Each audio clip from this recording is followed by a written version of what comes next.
سوال ہے متین بھائی؟ ٹھیک ہے علامہ صاحب، this one is my last question.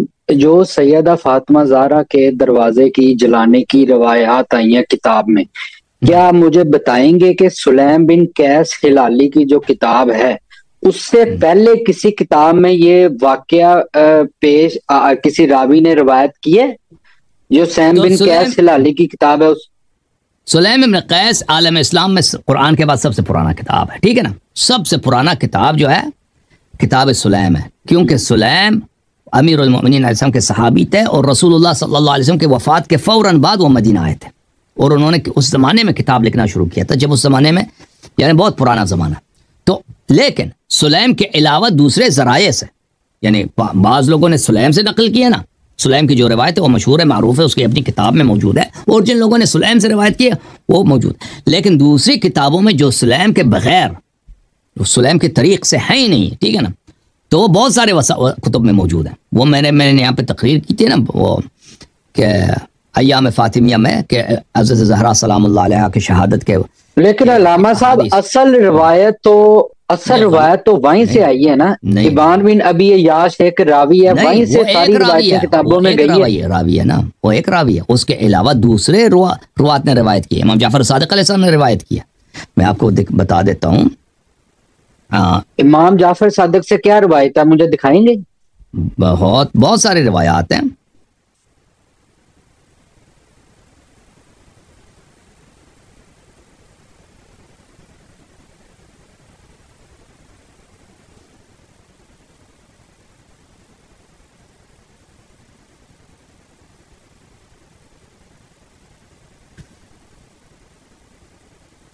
یہ کتاب ہے کامل الزیارات، یہ نہایت ہی معتبر کتاب ہے شیعہ مذہب میں.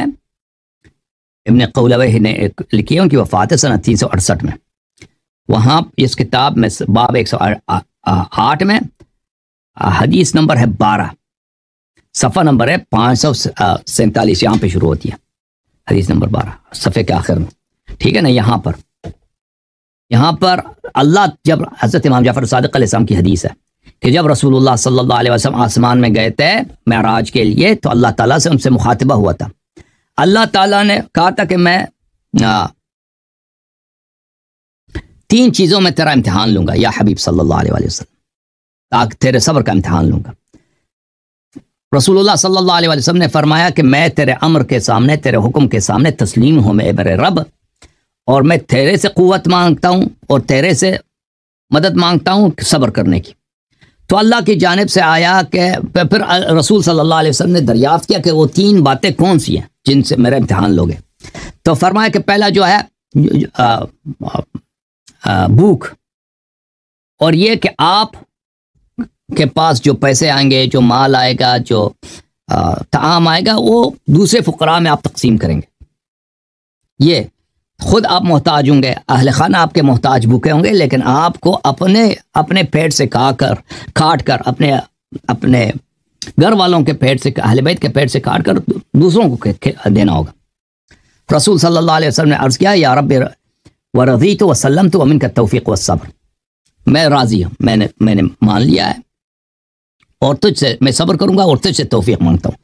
دوسرا یہ ہے کہ لوگ تیری تکذیب کریں گے اور تو شدید خوف میں، ہر طرف سے دشمن ہوں گے، سب قبائل تیرے دشمن ہوں گے، تیرے خون کے پیاسے ہوں گے، شدید خوف سے تیرا میں امتحان لوں گا، اور اہل کفر تجھ پہ حملے کریں گے، بڑے سخت ایام آئیں گے. تو رسول صلی اللہ علیہ وسلم نے عرض کیا کہ یا رب میں تجھ سے توفیق مانگتا ہوں، میں راضی ہوں اور میں صبر کروں گا اور تجھ سے مانگتا ہوں. پھر تیسرا جو امتحان ہوگا تیرے اہل بیت، تیرے بعد تیرے اہل بیت کا، وہ قتل کیا جائیں گے اور وہ ان کو بے گھر کیا جائے گا، اسیری دیکھیں گے، بہت ساری باتیں. تو رسول صلی اللہ علیہ وسلم کو اللہ نے اس وقت بتایا تھا کہ وَأَمَّا بِنْ ابْنَتُكَ، جہاں تک آپ کی بیٹی کا تعلق ہے، اور آج ان کا شب ولادت ہے، ٹھیک ہے نا. یہ حدیث پڑھنا، ان کی غم والی حدیث ان کے ولادت کے موقع پہ مناسب نہیں ہے، لیکن آپ نے سوال کیا. آپ کی بیٹی جو ہے ان پہ ظلم کیا جائے گا آپ کے بعد، اور ان کے حق سے محروم کیا جائے گا، اور وَيُؤْخَذُ حَقُّهَا غَصْبًا الَّذِي تَجْعَلُهَا لَهَا، اور آپ ان کے لیے جو حق معین کریں گے، چور ان غصب کریں گے ان کو. لے لیں گے ان سے زبردستی چھین لیں گے. وَتُضْرَبُ وَهِيَ حامل, اور ان کو آپ کی امت والے ماریں گے حالانکہ وہ ان کے پیٹ میں بچہ بھی ہے. اور ان کے يُدْخَلُ عَلَيْهَا وَعَلَى حَرِيمِهَا وَمَنزِلِهَا بِغَيْرِ إِذْن, ان کے گھر میں آپ کے صحابہ ان کے اذن کے بغیر, ان کے اجازت کے بغیر زبردستی داخل ہوں گے. اور ان کو بڑی خاری اور بڑی حد کے حرمت کا احساس ہوگا. لا تجد مانع, اور کوئی ان کو فریاد رس نہیں ہوگا. وَتَطْرَحُ مَا فِي بَطْنِهَا مِنَ الضَّرْبِ, اور اس مارنے کی وجہ سے, اس ضرب کی وجہ سے ان کے پیٹ سے بچہ سخت ہوگا. وَتَمُوتُ مِنْ ذَلِكَ الضَّرْبِ, اور حضرت صدیقہ طاہرہ سلام اللہ علیہ اسی ضرب کی وجہ سے وہ شہید ہو جائیں گے, دنیا سے چلی جائیں گے.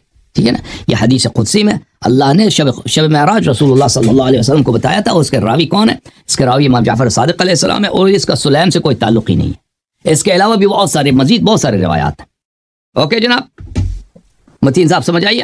علامہ صاحب یہ روایت غلط بھی تو ہو سکتی ہے, ضروری ہے ہر کتاب میں جو لکھا ہے وہ ٹھیک لکھا ہے؟ کیا ہر کتاب میں جو بھی بات لکھی ہے وہ یہ ہمارے نزدیک یہ کتاب ہے. اگر شیعہ مذہب میں کوئی کتاب صحیح ہے وہ تو یہی کتاب ہے کامل الزیارات ہے. یہ نہایت ہی متقن کتاب, صحیح کتاب ہے. ٹھیک ہے نا.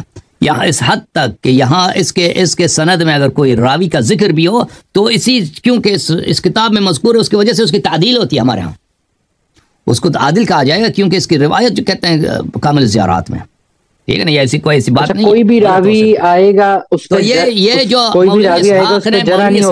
مولوی اسحاق نے جو جھوٹ مشہور کیا تھا کہ شیعوں کے پاس صرف سلیم سے روایت موجود ہے, وہ اس کی یا عدم فہم ہے, عدم اطلاع ہے, یا اس کی جو ہے کیا ہے اس کی غلط بیانی ہے, جھوٹ لوگوں کو جھوٹ سنایا ہے کہ شیعوں کے پاس جی صرف سلیم کے طریق سے ہے.